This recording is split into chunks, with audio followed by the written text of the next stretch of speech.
Yo, what's up mga kapulido? Ayan o. Napakarami na namang dayo dito o.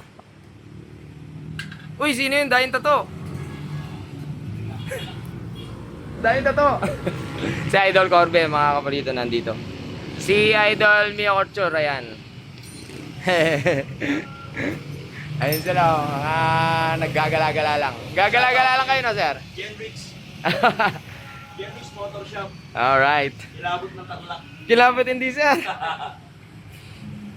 May istorya pala yan, ka-BMX ko pala siya dati. Ala yung medal ko ng Super X Series eh. Super X Series. Oo, nasa bahay. BMX run. Yo, what's up mga kapulido? Genrix Motor first. Gabi na naman, kailangan na naman natin ng flashlight.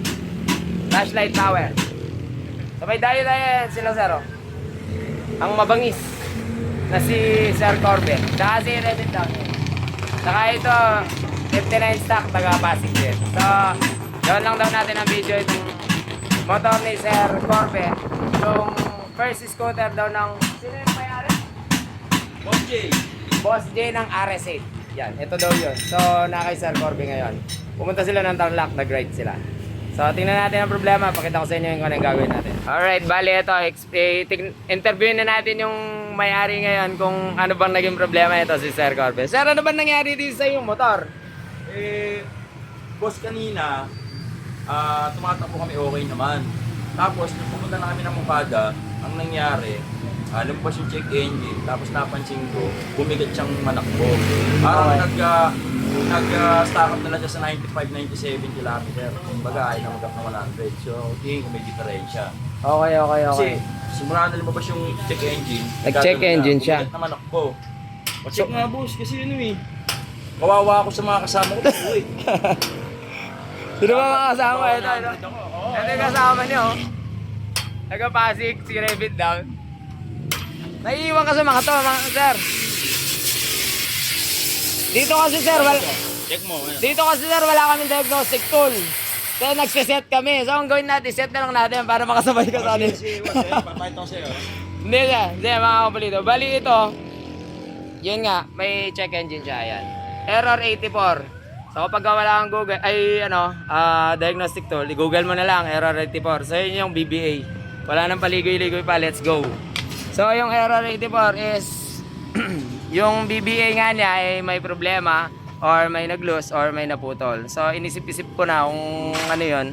So, posible ang may naputol. So, na-check na. Yan, buksan na natin. Diretso, pa-change oil na rin daw si Sir Corbe. Patayin ko muna. Bali, ang pwede lang naman nating isipin dyan is baka naputol or nahugot yung sakit ng kanyang BBA. Ayun. So, hinugot ko na yan kanina pagdating pa lang nila. Ito na ang aking napansin. Yan. So, nagtulak ka daw ng 50 kilometers gamit ang paa. Ibang klase ka, sir. Pero kadalasan na nangyayari dyan kasi nasa napakahaba ng biyahe at saka luma na rin tong motor. Ayan o, nangungulubot na nga eh. Anong set nito, sir? 63? 63. Basic. Basic touring. So sa kalumaan na lang palagay ko kasi syempre itong tingnan niyo 'tong sakit. Naputol yung isa. Kadalasan kasi dahil gumagalaw-galaw ang makina natin, napuputol yung wire kasi tanso lang 'yan eh. Ayan. Ayan. So madali lang 'to mga kapulido, hihinangin lang natin pa ulit. Tapos i-secure natin. O palagay kayong dahilan kaya naputol yan kasi nakatanggal to eh. Baka. Kasi kapag ka nakatanggal to eh, nagagalaw yung sakit. Pagpag no? Oo.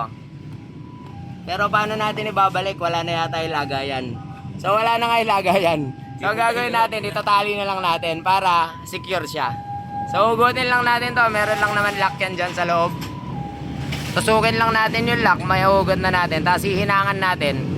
Isabay na natin kasi baka mamaya nagawa nga natin yung isa eh naputol na yung isa, malamang itong isa eh paputol na rin to kasi sabay lang naman gumagalaw yan eh.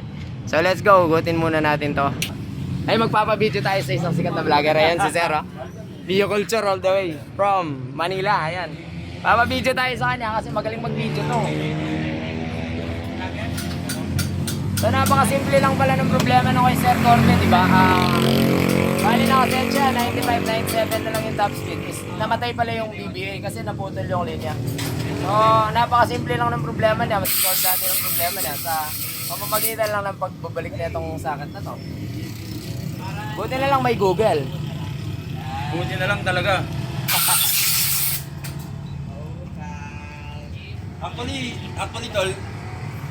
Actually tol, ayun ang maganda ngayon sa FI. Hindi tulad dati, pag karburador, pag may naging troubleshooting, hirap, i-trace. Unlike FI, pag may nagka-problema ka, di ba? O kaya Google mo lang. Malalaman mo na agad. Ang daling i-trace. Ganun. Ganun. Ayun, tutusukan mo lang pala yung lock niya dito. May maliit na lock yan dito. Kumbaga, may clip siyang ganyan. So, kailangan mo lang tusukan to para gumanyan, makalabas. Ito sa singit na ito, singit. Baho niya na. Mahirap lang siya kasi hindi mo siya mahihila dahil putol nga. Putol. Hindi mo siya mahihila. Dito ulit na itong isa, pag kinunlock mo, mahihila mo na agad. Ayaw pa rin. Kinaya mo ko.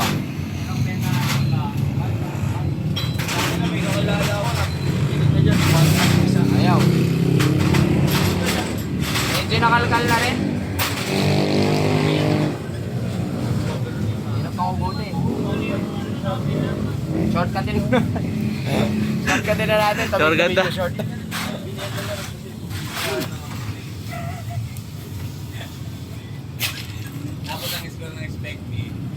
Naka-post lang siya, no? Pause ko lang. Hindi. Mga kapulito, may problema tayo dito sa kanya sakit. Hindi natin mahugot. Siguro malamang bunga na yan ng kalumaan ng motor. So no choice na ba? Wala na bang pag-asa? Meron pa. Dapat kapag wala ka ng pyesa, dapat may diskarte ka naman. So ang gagawin ko, dito ko na nang huhukayin. Tapos diretso ko nang hihinangin dito. Pag gamit tayong pag-port. Hindi pwedeng wala ng pag-asa. Dapat magawa. Kasi may iwan siya ng mga sporty na gawa natin kapag NMAX natin, tapos may iwan na mga set natin na sporty.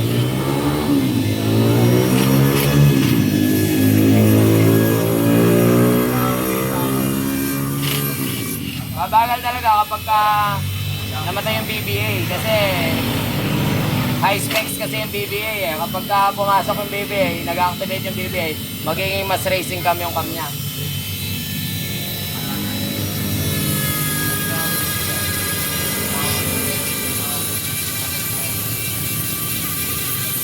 Pabos muna ba? Ayan na nga, medyo naubos na natin. Gigitaw na yung bakal na yan. Terminal, ayan. Alright. So pwede na natin bakbakan yan. Tapos hihihinang natin ang diretso dyan. Di matibay. Bakbakan muna natin. Ayaw na luma na Wala matanda na, pipilitin mo pa. Yun lumitaw na yung tanso. Lumitaw na yung tanso. Madali na lang yan.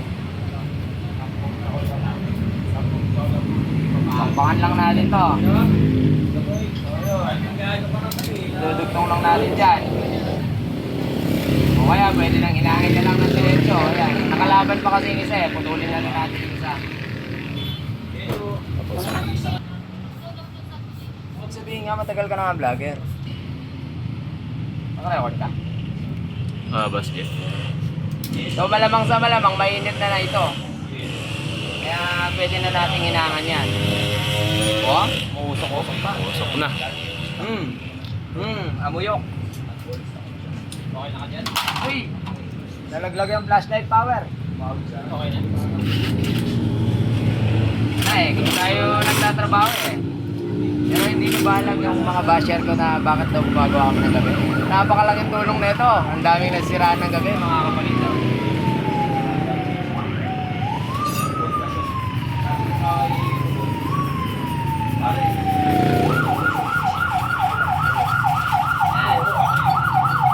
Okay. May copyright wang-wang.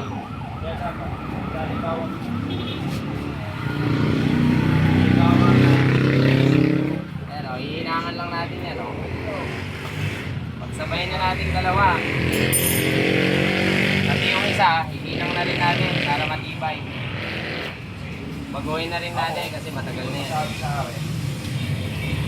Try natin ilagay ito rin yung kanyang rubber cover. Rubber cover. Nakasya.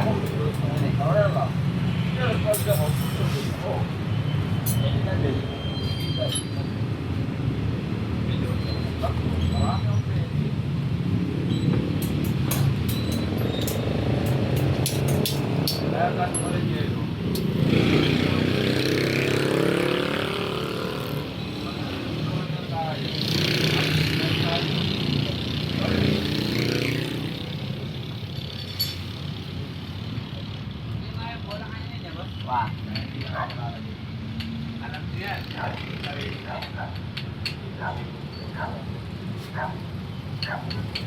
Panan pa natin.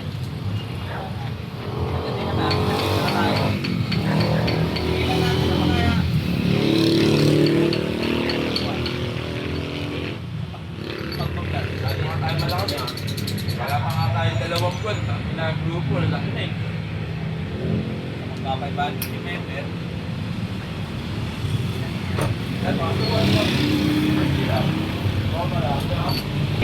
Naipit ko muna sa loob. Naipit ko muna sa loob, tapos hihinangan natin yan.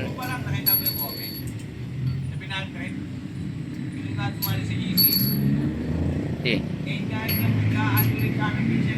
Bali yan, tapos hihinangan natin yan para magsama sila. Para sure, safe na ulit. Tapos kailangan supported na naka-cable tie yan dito sa kanyang socket para hindi na siya gagalaw-galaw. So i-pause muna natin, tapos hinangan kong pareho para mapaiksi natin itong video. Hindi kayo mainip mga kapulido. Alright, ipagpatuloy na natin. Napakadali na lang. Ayan o. Ayan. Bali, nakahinang na siya diretso. Kabilaan. Binuksan natin yung isa. May mga konting ibla na rin na naputol. So, safe na siya niyan, mga kapulido. So, ang gagawin natin yan is pagkasaksak natin doon sa BBA is nakatupi tapos nakatali siya. Ganyan. Para ang maglalaro is yung sa gilid lang. So, i-safety ko muna to. Saan yung videographer ko? Ito naman, may bago tayong videographer yan. Si Sir Rabbit Down ng Pasig. Ito ang gagawin lang naman dyan is just sa motor na is lalagyan lang naman ng ano yan. Change oil lang. Change oil. Ay, hindi na. Gusto ko kasi mag-change oil dito Change sa oil lang. Tarlac eh. Change oil lang pala daw gagawin. Wala akong magawa eh.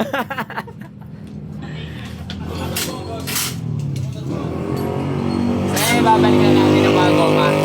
Ay, ito pa si electric tape natin yan.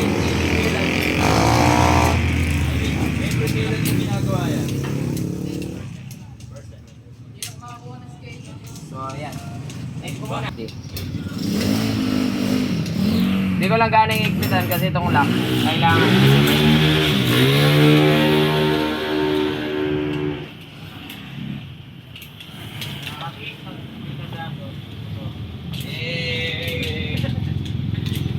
Paparamdam ko, naka-stack kasi. So ayan, pwede natin ibalik yan. Tignan natin kung dito siya mag-check in.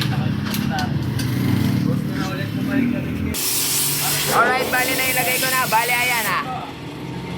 So, nakatali siya dito. Hindi siya basta-basta mapuputol ulit dito sa dulo. Kasi naka-cable tie na siya dyan.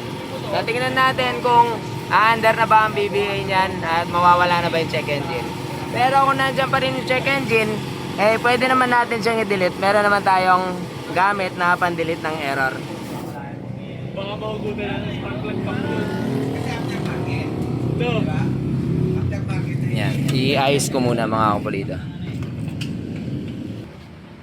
So yan, testingin na natin mga kapulido kung okay na ba ang ginawa natin sa motor ni Sir Corbe. Chill lang siya dun, no? Tamang puts lang. So yun, nandyan pa rin yung error. Kasi hindi pa naman yun natitrace na okay na yung kanyang BBA. So try natin i-start, tingnan natin kung dapat mamamatay siya. Sana mamamatay. So let's go, start na natin mga kapulido. Ayan. Ayan, umaandar na. Pero hindi pa rin naman niya masasensyan kasi hindi naman umaandar yung BBA niyan. Kailangan bilitin mo muna para mag-on yung BBA. Ayun na, nawala. Nawala, di ba? Mga saksi kayo? Ako naman, iglesia. Saksi ba kayo? Ay, namatid ka ba? Oo, iglesia ako. Kabagis. Sana wala nung binirit natin kasi nag-on yung BBA kasi nakakonect na nga siya eh. So okay na, di ba? Hindi na natin kailangan ng diagnostic tool, di ba? Kapatid! Hindi ako saksi, akala ko saksi kayo eh. Ah, saksi kayong tumitingin lang. So yan, okay na. Tapos i-change oil lang natin ni motor ni Sir Corbe para diretso na sila sa lakad nila. Oh, i-change oil nga natin, sir. Gagamitin natin yung nasa damit niya yung RS8 eh, no? Tapos daw, meron daw siyang ilalagay na additive. Ayun, nanomoli. Tara, i-drain muna natin. Sarado ko muna to, tapos i-drain na natin yan. Alright, then. So, na-drain na natin. Medyo... siguro bawas ng konting-konti yung langis niya. Ayan. So, linisin lang natin tapos ipapasok na mamaya ulit. Tapos, lagay na natin yung langis. Tuloy na natin. Bali, ito yung request ni Sir. Itong RS8 nilagay natin na Eco. Habang nai-vlog tayo sa YouTube, hindi naman tayong live ngayon. So, Eco daw ilagay natin. Tapos may dala si Sir Corbe na nanomoli. Lalagay ito lahat, Sir? Oo, nalagay lahat yan. Siguro Lagay natin. mga 800 lang na tapos... 800 lang natin sa Eco. Kaya mga boss, show natin. Boss! RS8 yan ha. Oo. RS8 talaga yan. 800 ml lang, tapos lagyan natin ng nanomoli. 100 ml yun eh. From Tarlac City, Genrich. Yun, tapos lagay natin tong nanomoli. Boss, may carry kang RS8 no? Oo, ang Baka, stock lang. baka. Lahat. Ay, ang ganda pala to. Oo. Ganito pala yung nanomoli mga kapulido. Share ko lang. Ngayon lang ako naglagay na itong nanomoli. Ayan. So, oil additive to. Metal treatment. At gaganda ng mga feedback dyan, boss. Oh? Oo, kahit hindi RS oil lang gamitin nila dyan. Oo nga daw, kunyari, sir. may, shell sila or adult sila. Pagka Oo. sinalina mo na nanomoli, talagang tahimik sa mga. Amuyin ko nga kung masarap. Walang amoy, may sipon ako. Joke lang. So nailagay na natin, okay na silang magbiyahe ulit. Dahil magsiswimming pa yata sila eh.